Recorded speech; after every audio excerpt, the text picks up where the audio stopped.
Hello and welcome to this tutorial about Jevero parts. In this tutorial we're going to go over some of the functionalities about part creation and part management, and especially we're going to focus on the part panel, which is a very important component inside of the Jevero architecture.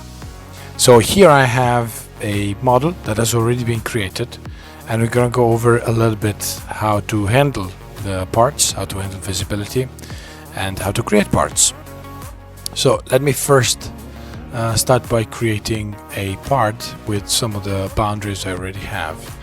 So I'm going to pick one boundary, which is my tongue, and I'm going to create a new part.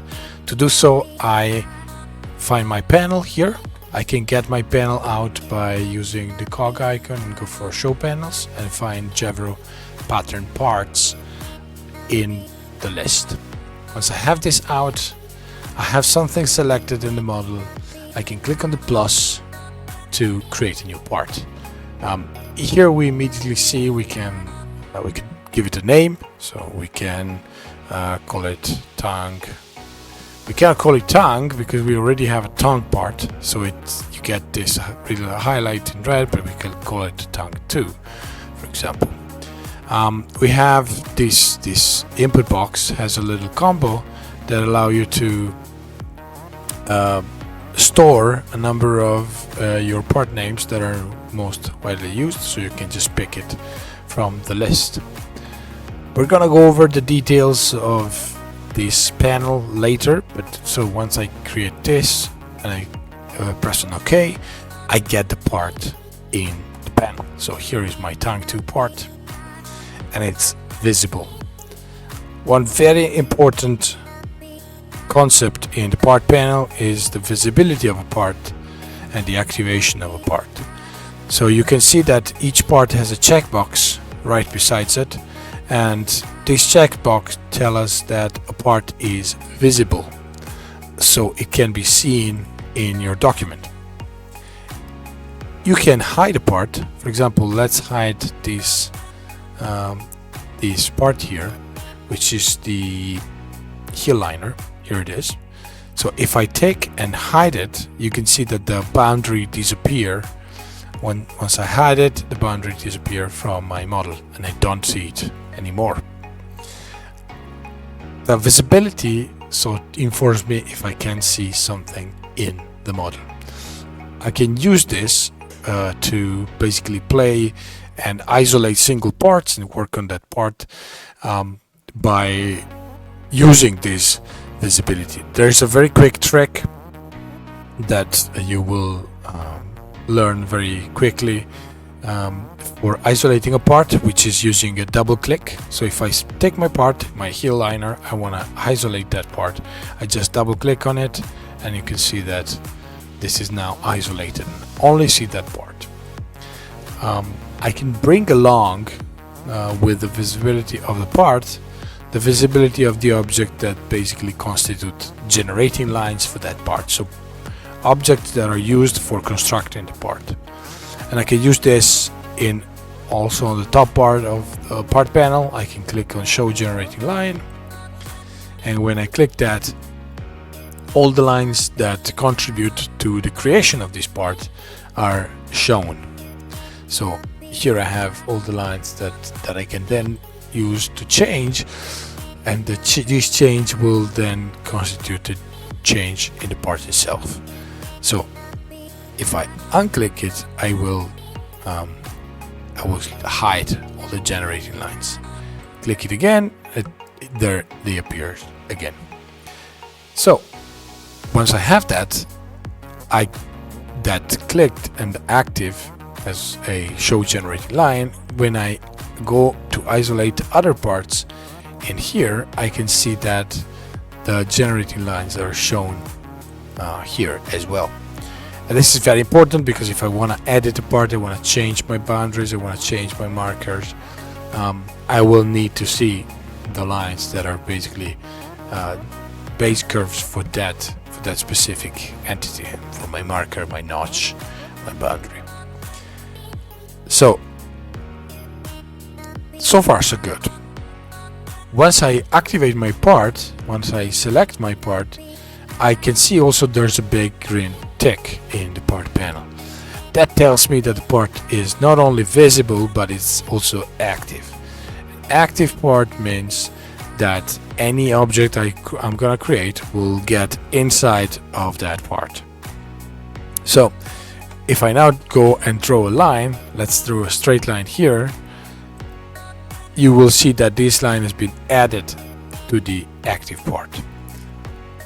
So once I add the part, the entity to my part, I can easily modify that and do whatever, and the part will be updated. This is very useful when you're, for example, creating a new parts and you're iterating. You want to activate a part, create a new part, and then add object easily as you create them to that specific part.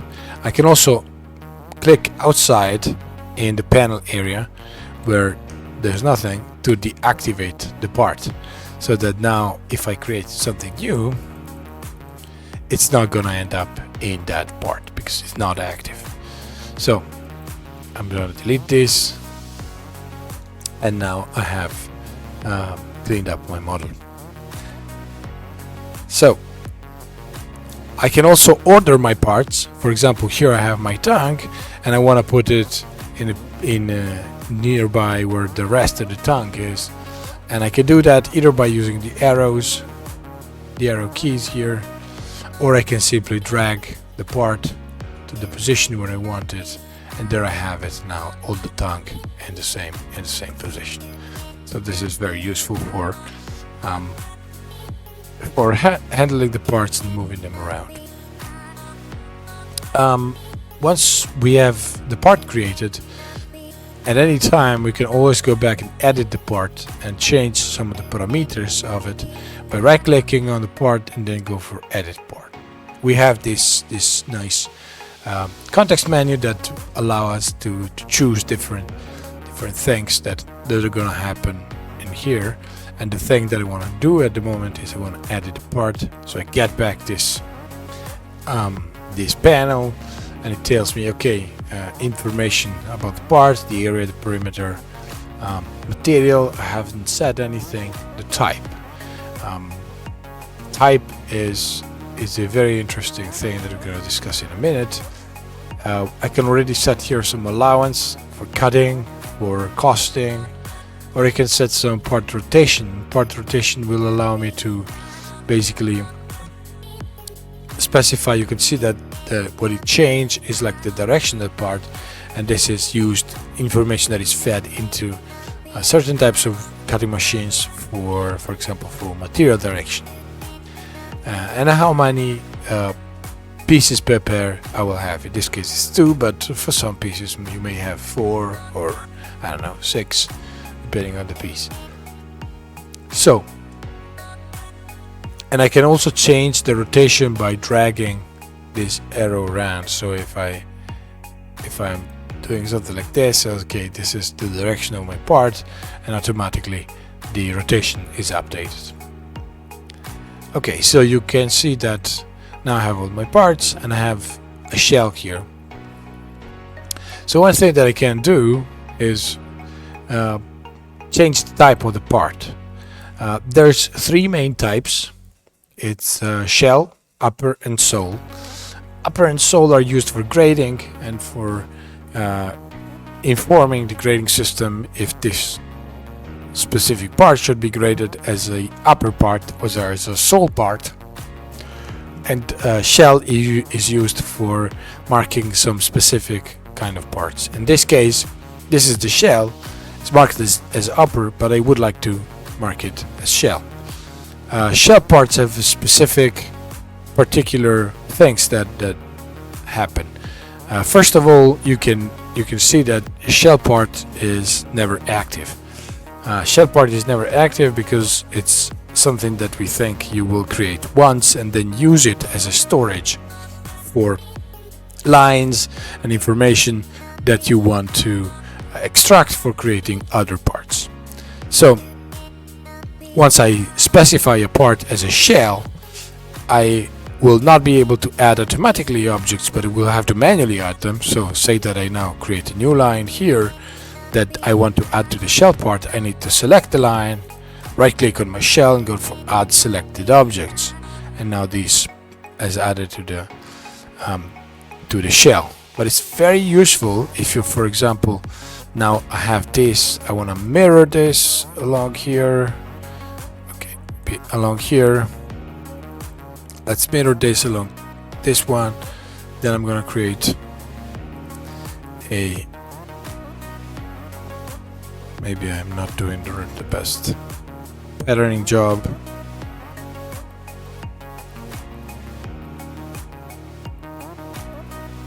Here I create my new boundary, and then I go for creating a new part.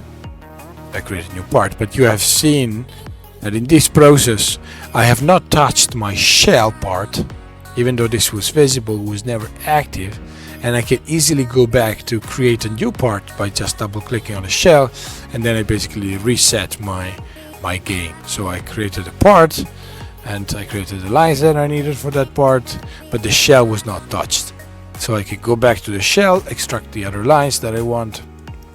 Say that, for example, I want to mirror these around here, and then this one around here, and then here I don't know, create a new part. I'm gonna make a new one, and then I go for another part.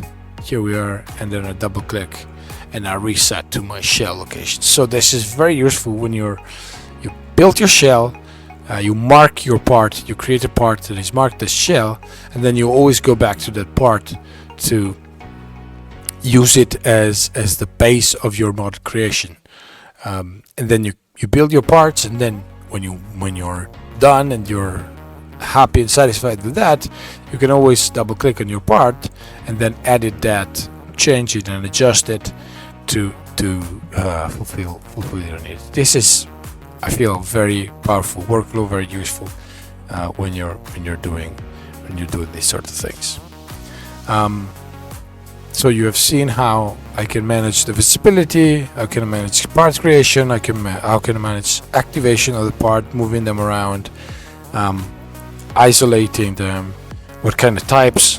I have upper, shell, sole parts depending on the needs I have, and then there's another way that I can order and sort my parts in Jevero, and this is called categories. So if I go for edit part, and I have here a category, and I can set this, I don't know, let's say lining, and all the parts that are lining parts, I'm gonna put them, I don't know, for example, here we have, and this is also lining.